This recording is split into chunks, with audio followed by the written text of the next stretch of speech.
Siamo al Conservatorio Antonio Buzzolla di Adria e siamo in compagnia di una internazionalità, vero direttore Paolo Zoccarato? Certo, sono orgoglioso di affermare che il nostro conservatorio è sempre più internazionale, ormai girando per i corridoi si sente parlare inglese. Ecco, di questo ne è dimostrazione la presenza qui accanto a me della professoressa Chirakaze, che proviene dalla Georgia, una pianista di fama internazionale. Poi abbiamo poi l'insegnante di pianoforte, nostro orgoglio, la professoressa Francesca Vidal, la sua allieva Arianna Savaraggio, e poi accanto a me, alla mia sinistra, c'è la professoressa Cantatore, che è la responsabile di questo successo, nel senso che si occupa del progetto Erasmus. Dico anche che abbiamo altre studentesse georgiane qui in questo Anna Vanzato, che sta seguendo la masterclass della professoressa Chirakaze, poi una studentessa georgiana che ha accompagnato la professoressa. Sono anche nostri studenti che adesso stanno girando per l'Europa a compiere un'esperienza analoga.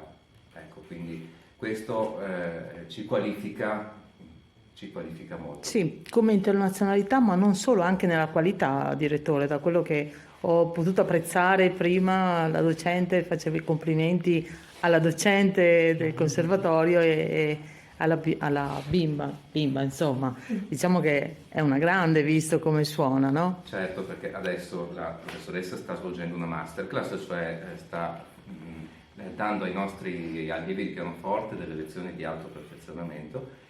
E tra questi studenti c'è anche la nostra Arianna, che ha solo 10 anni ma dimostra un talento prorompente. Magari ci può dire lei qualcosa.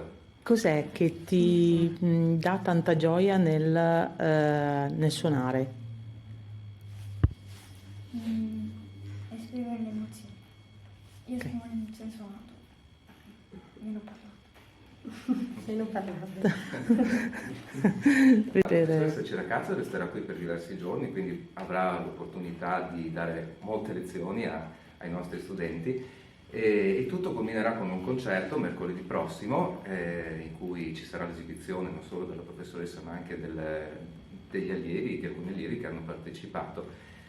Io raccomando a tutti di venire perché ne varrà veramente la pena.